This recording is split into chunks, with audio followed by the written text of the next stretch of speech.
On a comme ça des entreprises où le chef d'entreprise s'est tellement rapproché de son personnel qu'il arrive à un stade où il n'est plus capable de donner des ordres dans sa propre entreprise en fait. Donc ça devient difficile de pouvoir dire non à quelqu'un avec qui on était à une veillée hier soir, on était à un mariage, j'étais au mariage de son fils hier ou l'anniversaire de son fils hier, comment je vais pouvoir lui reprocher aujourd'hui d'être arrivé en retard. Il faut juste être dans le bon réseau, en Afrique on aime bien ça, il faut juste être accompagné, marche juste avec les bonnes personnes et puis tu auras le résultat que tu veux avoir parce que la finalité c'est l'argent en fait. On n'est pas dans la construction d'un patrimoine, on est juste dans la quête de l'argent.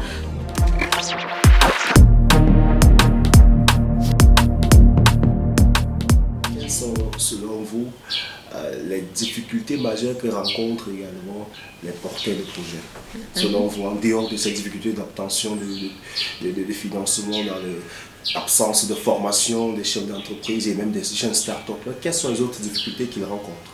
Alors clairement, les autres difficultés dont on ne parle pas beaucoup, dont les chefs d'entreprise font face, c'est la charge mentale. Les entrepreneurs locaux souffrent gravement de cette charge mentale parce qu'on parlait tout à l'heure du poids de la société qui retombe sur eux.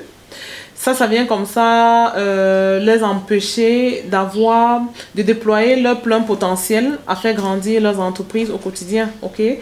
On a beaucoup de chefs d'entreprise comme ça qui ne prennent jamais de congé. Il y a des gens qui ont entrepris depuis le jour où ils se sont lancés dans le commerce. Ils sont là. C'est pas dans les habitudes africaines. Du matin au soir, de janvier à décembre, ils sont là en fait. Et ça c'est très normal en fait. C'est-à-dire que dans la société africaine c'est normal. C'est-à-dire être très occupé, c'est là où tu as de la valeur. Les gens sont contents de dire je n'ai même pas une minute, je n'ai pas une seconde. Mais c'est un problème en fait, c'est un danger. En fait, donc ça on doit changer cette mentalité. Je me dis on doit trouver le temps de se reposer. Parce que si les gens se reposent, parce que le repos clairement c'est une stratégie de croissance. Okay? On n'a pas cette habitude de se retirer de temps en temps et réfléchir sur l'entreprise. Nos entrepreneurs sont tellement dans l'entreprise au four et au moulin tous les jours qu'ils n'ont pas le temps d'apprécier leur croissance sur le marché. C'est pour ça qu'on a tendance à être surpris quand les multinationales arrivent à un projet et qu'il vient éteindre le marché. Il n'a pas vu venir parce qu'il était trop dans le truc. On n'a pas pris l'habitude de se retirer pour observer. Et comme on ne consulte pas beaucoup, on n'a pas la culture d'aller se faire accompagner ou de demander l'avis des experts, des personnes qui peuvent le faire. Donc on est très souvent surpris. Donc il y a ce gros problème-là, la charge mentale, le manque de repos, et le fait de pouvoir, cette familiarité avec le personnel en fait. C'est-à-dire qu'on sait déjà qu'en Afrique, le côté social est très développé. Okay? Donc on a comme ça des entreprises où le chef d'entreprise s'est tellement rapproché de son personnel qu'il arrive à un stade où il n'est plus capable de donner des ordres dans sa propre entreprise en fait. Donc ça devient difficile de pouvoir dire non à quelqu'un avec qui on était à une veillée hier soir, on était à un mariage, j'étais au mariage de son fils hier ou l'anniversaire de son fils hier, comment je vais pouvoir lui reprocher aujourd'hui d'être arrivé en retard.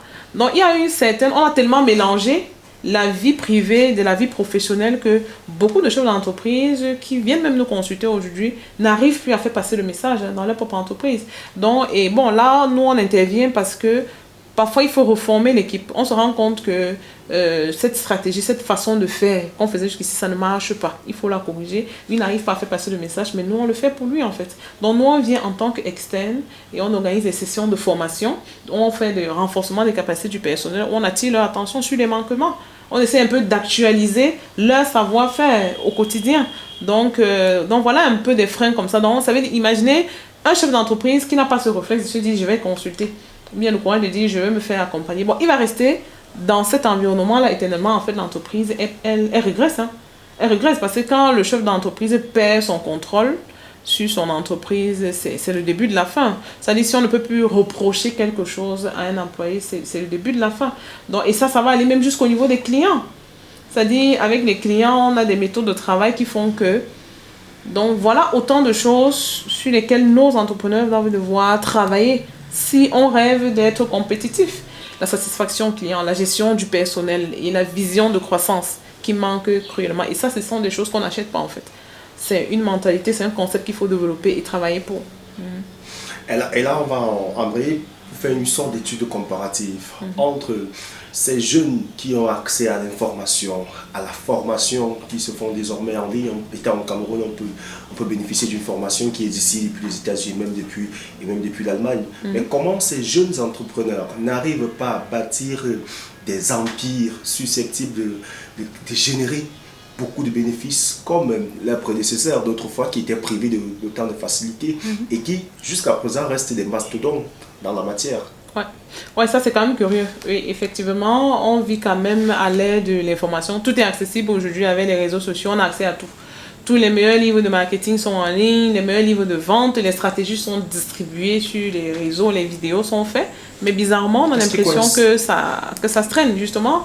En fait, il faut bien se dire que à un moment donné, quand quelque chose devient trop vulgaire, trop accessible, ça veut dire qu'il n'y a plus de valeur. En fait, ça veut dire que la valeur n'est plus dans ça, aujourd'hui. OK? Parce que l'information aujourd'hui est accessible. Mais ce qui fait réussir, c'est la façon d'utiliser l'information. Et ça, c'est ce qui manque à beaucoup, clairement. L'information, les gens l'ont. Vous allez voir, on vous dit, nous on accompagne la diaspora. Et constamment, les gens vous disent, on cherche les idées de business pour investir en Afrique. On a la recherche, donnez-nous les idées, on peut investir dans quoi pour avoir l'argent. Mais il y en a tellement sur YouTube.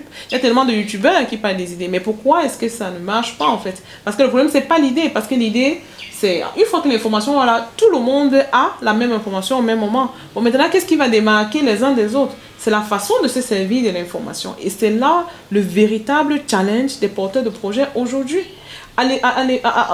Autrefois, les entrepreneurs qui ont du succès aujourd'hui on a l'impression qu'ils n'avaient pas cette facilité-là. C'est-à-dire, quand quelqu'un dénichait quelque chose, jusqu'à ce que les gens comprennent et copient, ça prenait du temps. Il avait eu le temps de gagner du terrain. Mais aujourd'hui, l'information atterrit au même moment, tout le monde découvre. Donc maintenant, ce qui va nous démarquer, c'est quoi? La façon d'implémenter l'idée. Ok? Quand on dit au Cameroun, il faut investir dans l'agriculture, c'est tellement vague en fait. C'est tellement vague. Mais on va voir aujourd'hui des gens qui vont prendre des crédits dans la diaspora, qui vont venir en Afrique acheter des hectares, acheter des plants, mettre dessus, pour dire je me lance dans la production du maïs, du plantain, du pastèque, de ceci, mais ça ne marche pas. Bon, quel est le problème? Est-ce que ça veut dire que c'était fausse l'idée de dire qu'il faut investir dans l'agriculture? Non, l'idée n'était pas fausse.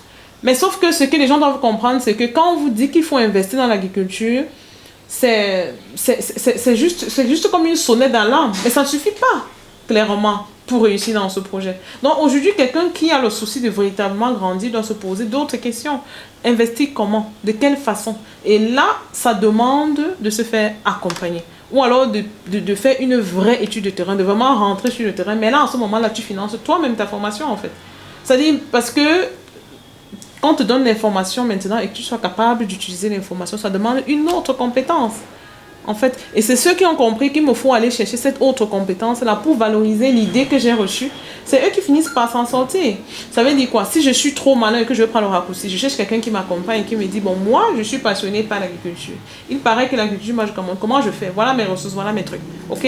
Donc, la personne sera capable de dire, en fonction de tes ressources qui sont les ressources financières, tes ressources énergétiques, tes ressources même en termes de temps, de flexibilité, on doit pouvoir tenir compte de tout ça. Mais les gens se jettent dans des mollets d'affaires sans tenir compte de tout ça. Et c'est normal parce que ce sont des profanes. C'est-à-dire, et finalement, on utilise le capital. C'est ton capital que tu utilises pour apprendre cette leçon-là. Et ça coûte beaucoup, beaucoup, beaucoup plus cher en fait. Donc, oui, aujourd'hui, clairement, pour créer une entreprise, on a besoin de l'information. L'information, on l'a sur les réseaux, on l'a à travers les formations, on l'a à travers un coaching, on l'a à travers tout. Mais la prochaine étape maintenant, c'est d'être capable d'utiliser l'information, de transformer l'information. Et c'est là où... C'est ça le nœud de la guerre, en fait. C'est là où il faut vraiment travailler. Les gens doivent pousser la réflexion. Ne pas se limiter et sortir un peu de l'esprit du gratuit.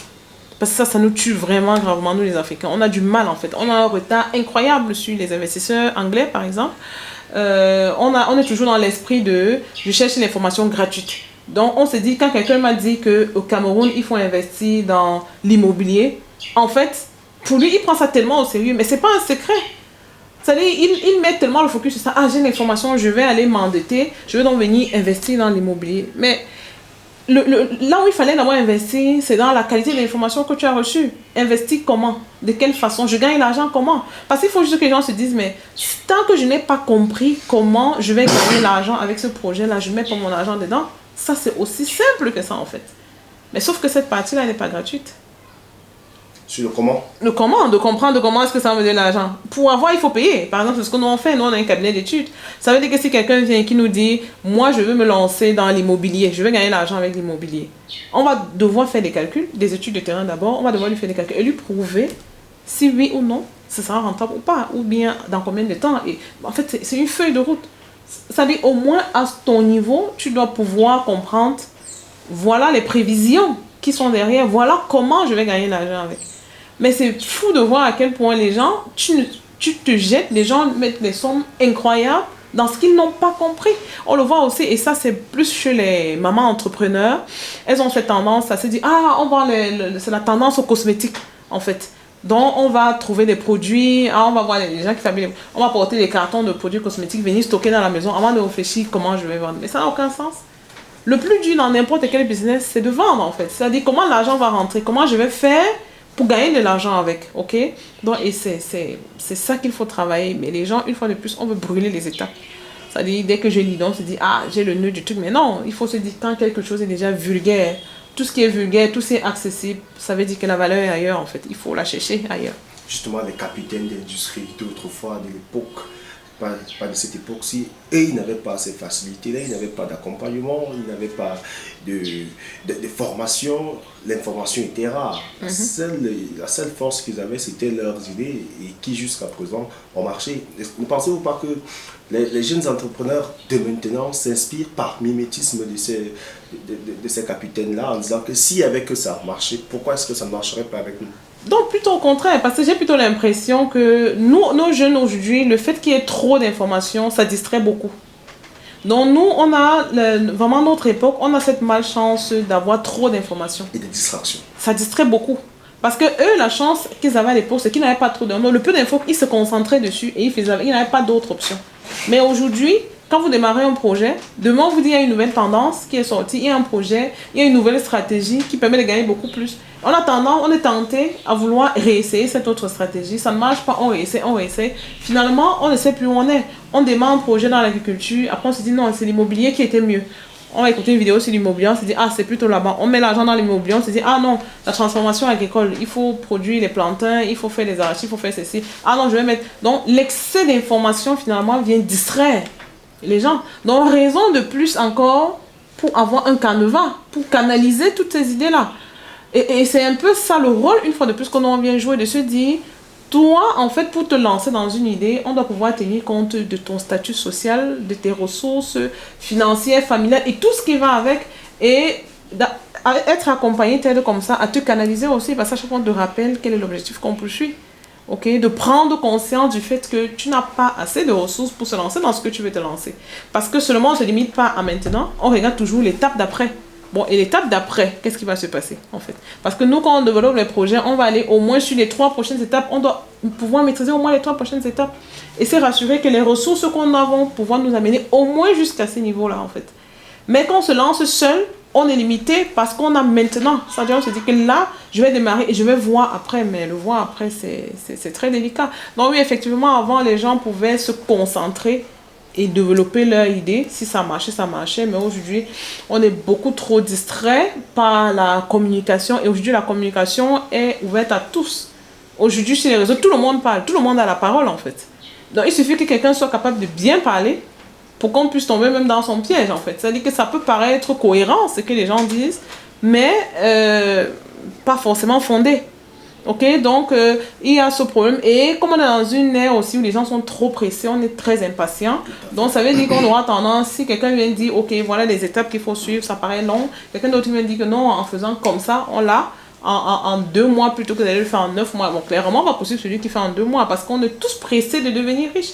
Ok, donc si on doit copier les gens de l'époque, on doit se demander, ils ont eu construit cette richesse en combien de temps? Ça, c'est la question qu'on se pose en roman. Parce qu'on est très focus sur le résultat qu'on voit maintenant. Justement, et le problème de ces jeunes entrepreneurs, c'est ils n'arrivent plus vraiment à s'inscrire dans la durée. Tout le monde est dans l'optique du, permettre l'expression, du la, de l'instantané, de l'immédiateté. Vous travaillez également là-dessus? Oui, clairement, parce qu'on voit c'est une tendance aujourd'hui, hein, ça s'exprime beaucoup plus par le phénomène de réseau.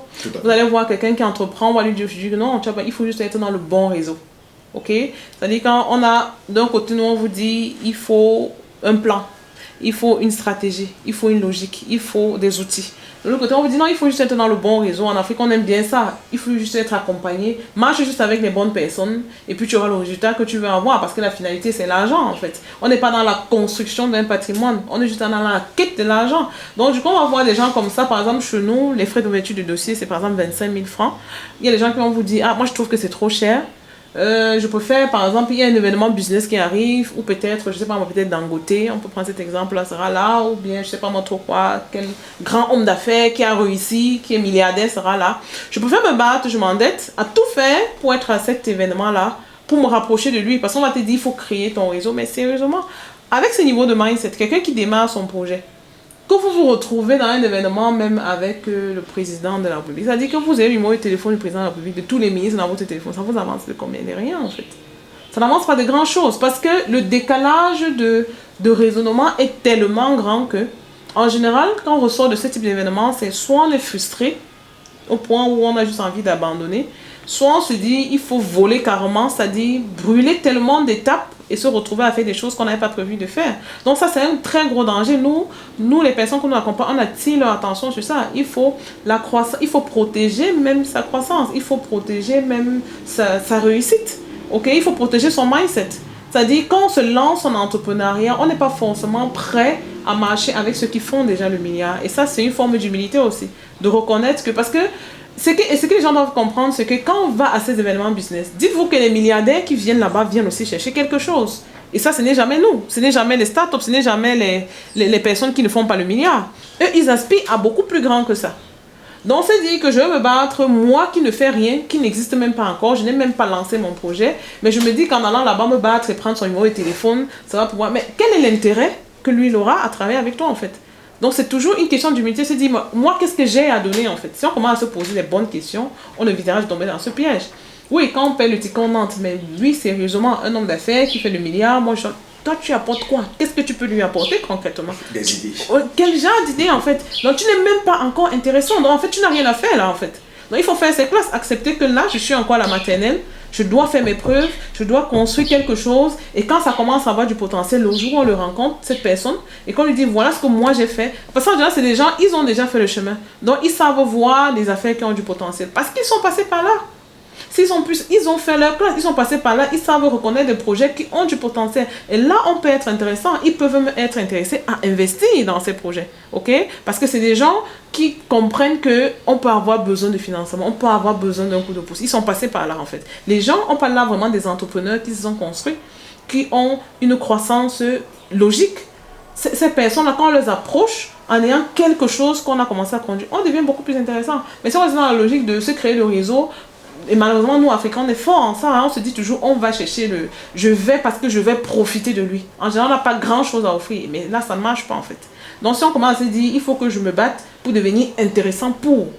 Et là, à ce moment, on va à ces événements-là, on deviendra vraiment intéressant pour eux. Et en allant, on doit même préparer son discours comme moi, je donne ceci. Ça doit être clair. Et ça, une fois de plus, le développement personnel, j'ai ça à donner, j'ai ça à apporter. Là, ça devient vraiment un partenariat gagnant-gagnant. Ok, donc ça c'est, on a vraiment sorti de cet esprit de vouloir brûler les étapes, de croire qu'on peut se faire de l'argent rapidement malgré le digital, parce qu'on va se dire, aujourd'hui vous allez voir sur les réseaux, on vous dit, en peu de temps, grâce au digital, c'est pas vrai. Ça ne marche pas en fait. Enfin, du moins, pour celui qui veut véritablement construire un patrimoine, ça ne marche pas. Bon, maintenant, si on veut faire le click money, on veut faire le buzz, ça c'est autre chose. Là, on ne parle plus d'entrepreneuriat, ok? Là, on ne parle plus d'entrepreneuriat, on parle déjà de l'influence, on parle de tout, mais sauf de l'entrepreneuriat. Mais si on se dit qu'on a pour modèle quelqu'un qui a conçu un gros patrimoine, une grosse structure industrielle dont on est fier, ça veut dire qu'on doit prendre le temps de faire ses classes. Ok? Et puis, il ne faut pas oublier que on oublie très vite, hein. On oublie beaucoup ce par quoi on est passé généralement, quand on a déjà réussi. Donc, les gens doivent pas être surpris de se dire, quand on rencontre ce type de personnes, ne vous attendez pas à ce qu'ils vous donnent les images, qu'ils vous donnent des photos de comment ils ont souffert en fait. Parce que déjà, les gens ne les croient pas. Les gens sont tellement focalisés sur leur argent, sur leur richesse actuelle qu'ils ne croient même pas. Parce que même quand ils font l'effort de dire, moi j'ai fait ceci, on se dit toujours, ah, puisqu'on ne voit pas, on refuse de croire. Mais il faut juste être logique.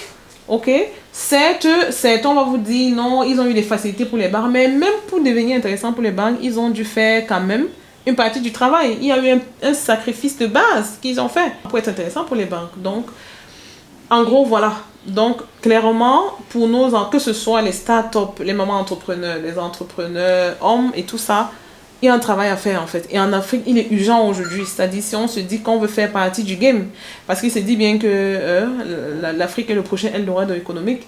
Si on ne veut pas être spectateur du développement de notre continent, parce que sinon on risque d'avoir une Afrique qui va se développer sans les Africains. Tout à fait. Oui. Merci d'avoir écouté cette vidéo. Si ça vous a plu, c'est le moment de liker et de laisser un commentaire. Abonnez-vous à notre page pour ne rien rater de nos publications et surtout partagez à un ami qui en a besoin. On se retrouve très bientôt pour un nouvel épisode.